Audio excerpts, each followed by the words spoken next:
Olá, caros ouvintes do Entendo Nada, beleza? Bom, esse episódio é o primeiro de um especial que nós iremos fazer durante o ano todo. A cada mês iremos publicar um episódio com um ano específico. Nessa temporada iremos falar de alguns anos marcantes do século XX. Resolvemos fazer este especial pois 2020 tem sido um ano que será lembrado como um daqueles anos que marcam uma época. Olha, esse 2020 está marcando. E para começar, falarei de 1918. Que coincidentemente é o ano da maior pandemia do século XX. Digo coincidentemente porque, para você ouvinte do futuro, e eu espero que existam ouvintes no futuro, neste momento que gravo, dia 18 de abril de 2020, estamos passando pela pandemia da Covid-19. Enfim, espero que vocês gostem, mandem mensagens dizendo o que acharam e mandando algumas datas que vocês gostariam que falássemos. A gente pode pesquisar e de repente até fazer alguma coisa, viu? Então é isso, vamos lá. Vamos falar de 1918.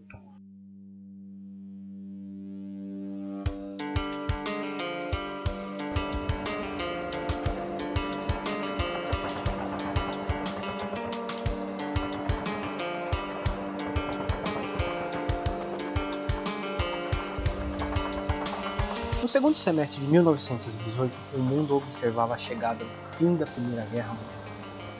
Durante 4 anos, a Europa presenciou algo próximo ao fim do mundo.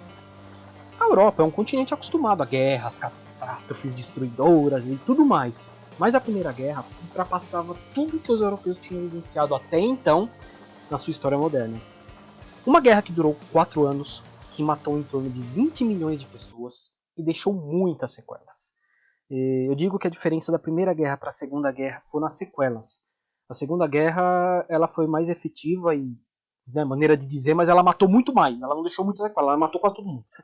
A Primeira Guerra não, ela matou, mas ela deixou muita sequela. Então ela deixou a fome, deixou muitos mutilados, deixou miséria, doenças e uma pandemia que matou pelo menos 2 vezes mais que a Primeira Guerra.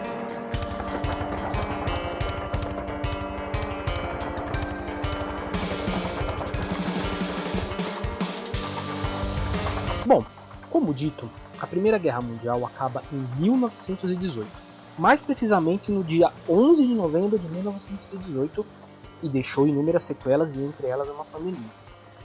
A influenza, mais conhecida como gripe espanhola, causou uma pandemia entre os anos de 1918 e 1920.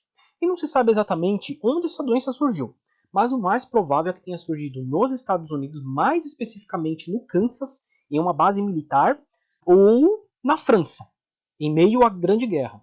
Mas não se sabe, mas o mais provável é que tenha sido nos Estados Unidos, então a gente vai seguir essa linha aqui. O fato é que a Primeira Guerra Mundial é a grande culpada por essa doença ter se espalhado. Mas não é a única culpada. Não podemos esquecer que em 1918 a medicina e a ciência não tinham conhecimento da tecnologia que temos hoje. Aliás, estavam muito longe disso, né?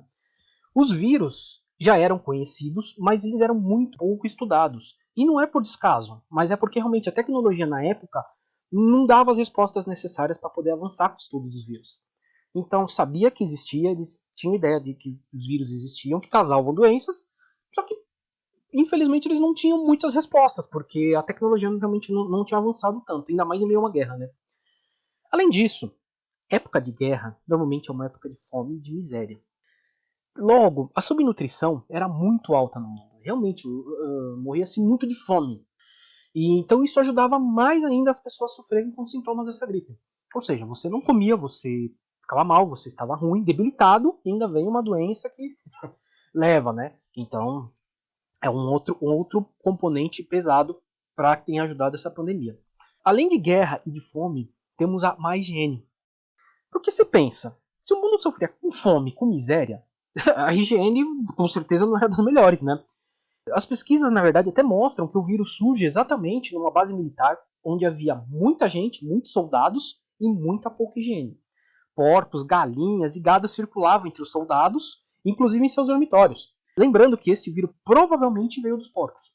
O que mais indica, né? O mais indicado é que veio dos porcos. E os soldados estavam ali no meio, na barro, misturado. Então a higiene era terrível, né? Era uma época de higiene muito baixa. Não se sabia também que a higiene poderia melhorar. Já se dizia, mas muita gente ainda não levava isso a sério, né? É só lembrar que poucos anos antes tivemos até a revolta da vacina aqui no Rio de Janeiro, em 1903, 1904, estamos falando de 1918. Então as pessoas realmente não tinham noção de higiene, de cuidados com saúde, né? Realmente era uma época bem difícil. Bom, então temos a Primeira Guerra Mundial, temos um pouco conhecimento científico, temos a fome, temos a miséria, a má higiene. Mas ainda não é tudo. Houve mais um componente nessa história que ajudou a disseminar muito a doença: a falta de informação.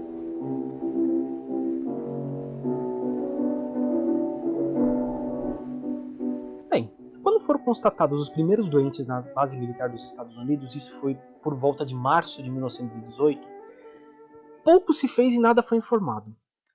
A gente tem que lembrar que estávamos no meio de uma guerra e provavelmente começou numa base militar. Ou seja, nada do que acontecia ali era notificado. Nada. Porque é questão de guerra, você não pode dar essa informação para os inimigos. Então, tudo era fechado ali. Então, provavelmente nem o governo devia saber o que estava acontecendo. Provavelmente ficou realmente fechado ali no núcleo do exército. Bem, as pessoas que estavam nessa base, quando saíram da base, encontram-se com outros soldados e de navio foram para a Europa para a guerra. Uma viagem de navio entre os Estados Unidos e Inglaterra em 1918 levava em torno de 10 a 15 dias. São 10 a 15 dias de pessoas contaminando outras pessoas. Ou seja, o navio que esse pessoal entrou provavelmente contaminou o navio inteiro. Não que todos ficassem mal, tudo como está acontecendo hoje. Muita gente tem a doença, mas não fica mal. Mas já começou a circular, né? Chegando na Inglaterra, estes soldados vão para as bases militares e da Inglaterra vão para a França, né? Para o fronte. Na França, os soldados são espalhados por vários frontes pela Europa toda, além dos marinheiros que estão nos navios, também contaminando mais gente, né? Além disso, vão para a França, vão para os frontes espalhados pela Europa. Não podemos esquecer que era uma guerra mundial. Ou seja, havia soldados, enfermeiros, repórteres e fornecedores de todo que é lugar do mundo. Não podemos esquecer que em 1918, o mundo ainda existiam muitas colônias. Colônias da Inglaterra, colônias da França. E no momento de guerra, as pessoas dessas colônias foram para a Europa para entrar na guerra. Então você tinha muita gente da África, da Índia, no que hoje é Índia, né? Pode-se dizer, porque na época não era Índia, era apenas uma colônia da Inglaterra.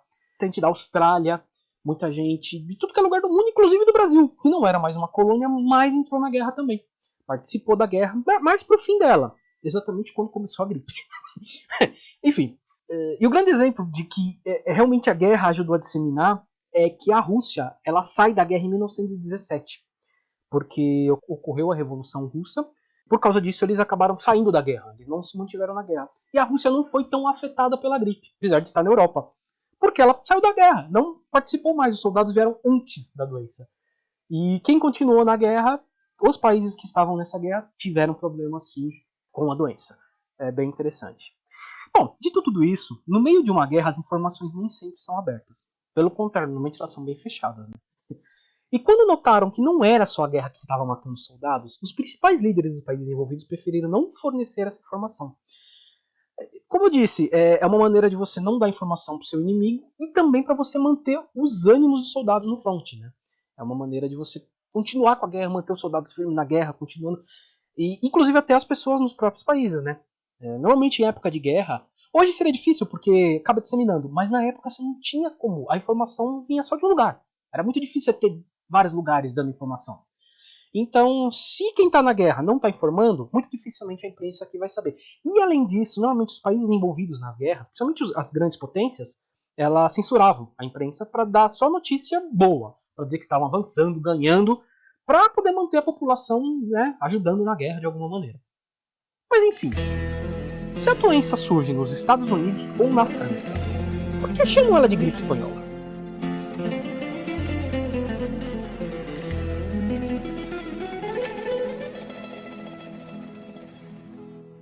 Pois bem, eu citei fornecedores, né?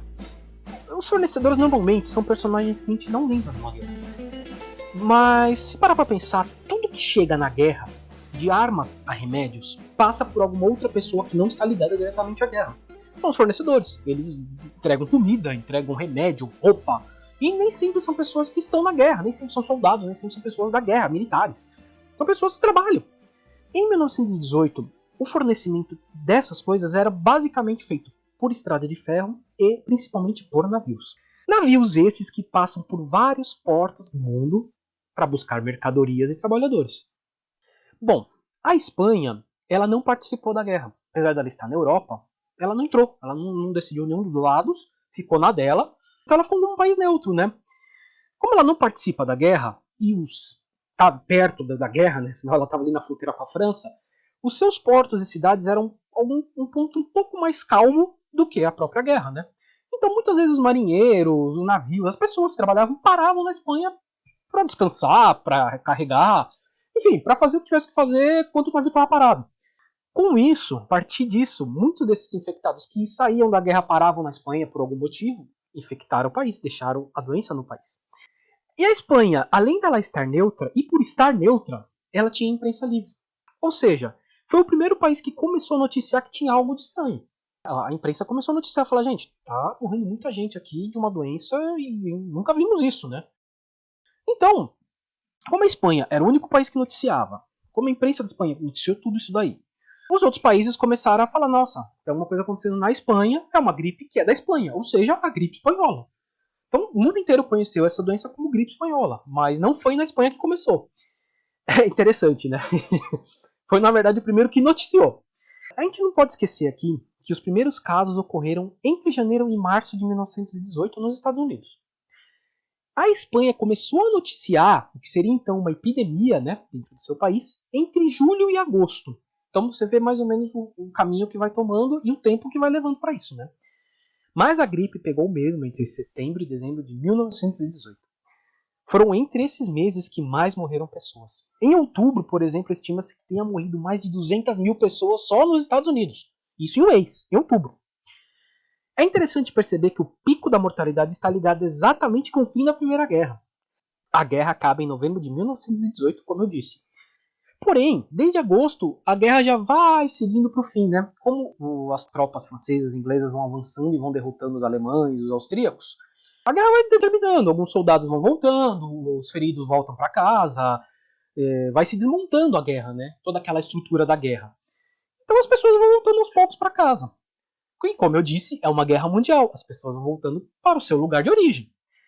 Ou seja, se as pessoas estão voltando, saíram numa guerra onde a doença já estava disseminada, é muito provável que eles vão trazendo junto com isso. Então, a China teve muita gente, apesar de não ter pego tanto na China, o número de gente que morreu na China é muito alto, porque desde essa época a China tem muita gente.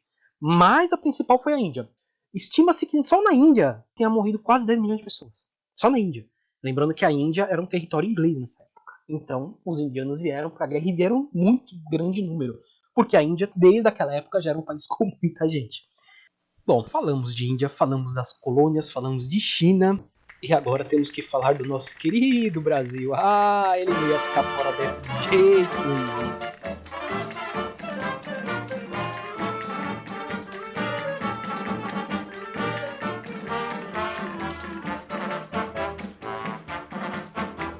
Os primeiros casos no Brasil foram detectados em setembro. Não se sabe ao certo se o retorno de alguns marinheiros que estavam na guerra, que trouxeram, ou se alguns navios que aportaram em cidades portuárias como Recife e o Rio de Janeiro, que era a capital da época, que trouxeram. Na verdade, eu posso dizer que foi um misto de tudo isso, porque como a doença se espalhou muito rápido, na verdade nem precisou alguém do Rio de Janeiro ir para Recife para contaminar. Como esses navios paravam em Recife, paravam em Fortaleza, Salvador, de lá mesmo já contaminavam. Então a doença se espalhou muito rápido pelo país. O fato é que ao todo morreram 35 mil pessoas no Brasil. Lembrando que nessa época o Brasil tinha 30 milhões de habitantes, tá? Muito menos gente do que a gente tem hoje. E o Rio de Janeiro, que era a capital, que tinha mais ou menos 1 milhão e 100 mil pessoas, foram quase 15 mil pessoas. Em São Paulo, que tinha uns 500 mil habitantes, mais ou menos, foram em torno de 5 mil.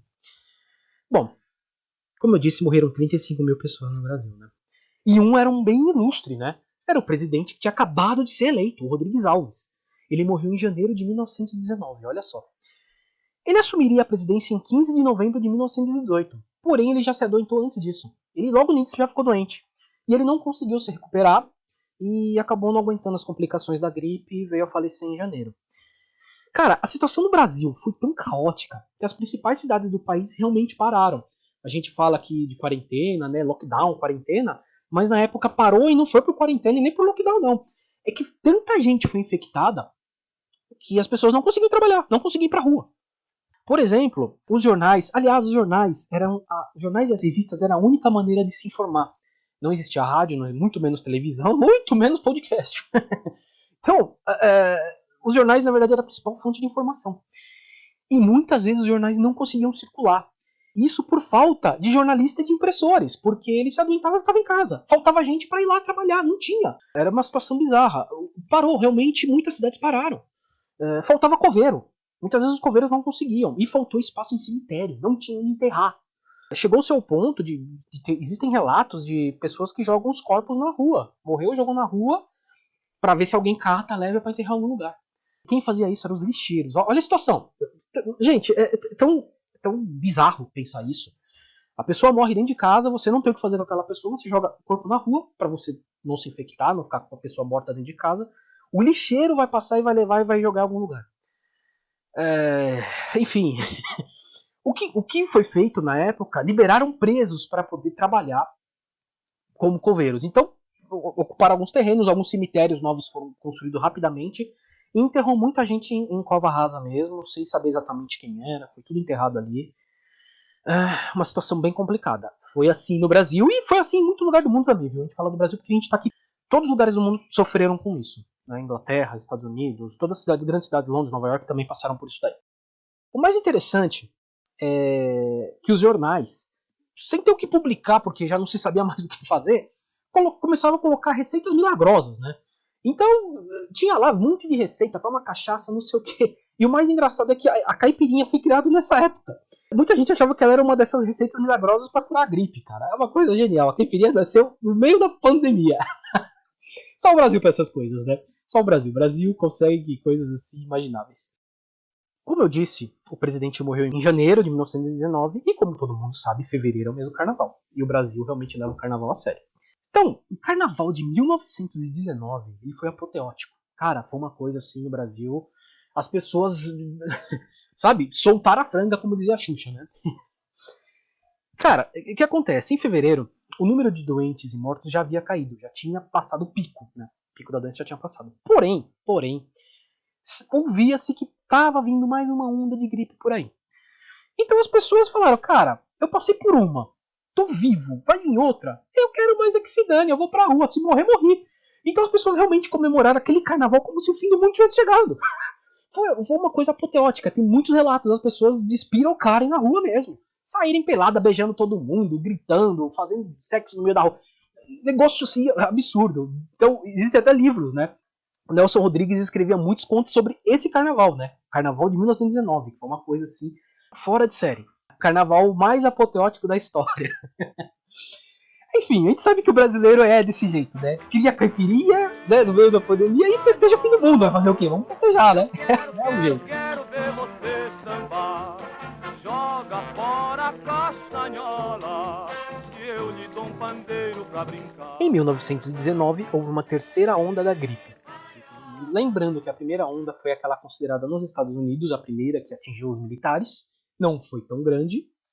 A segunda onda foi a que matou mais gente, foi essa que matou milhões de pessoas e que chegou no Brasil matando muita gente. E houve uma terceira, que não matou tanta gente, mas ainda assim foi significativa. Não chegou tão forte no Brasil, mas também chegou aqui.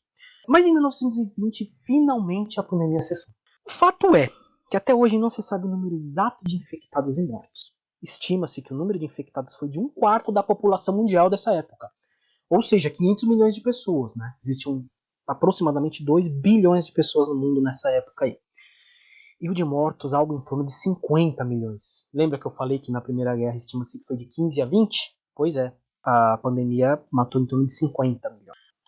Bem, a verdade é que a partir de 1920 o mundo começa a se recuperar. A Europa estava destruída pela guerra e os Estados Unidos começaram a ajudar na reconstrução. O Brasil vai voltando à sua normalidade também, produzindo café para o mundo inteiro, né? É o que o Brasil sabia fazer melhor, foi meter café em todo mundo. Então, na década de 10, a economia realmente sofreu um grande baque. Porém, na década de 20, os anos 20, que são considerados os loucos anos 20, foi uma década de crescimento econômico absurdo. Porque você reconstruir um continente dá um lucro absurdo. Os Estados Unidos se tornaram a potência que são aí. Foi na Primeira Guerra Mundial que eles conseguiram passar realmente a Europa e falar, a gente que manda no mundo. Porém, como eu disse, foi uma década muito boa. Se não existisse um detalhe, 1929. Ha, meu amigo, 1929 veio para deixar tudo no chinelo. A economia quebra de um jeito que olha, mas aí já é outra história.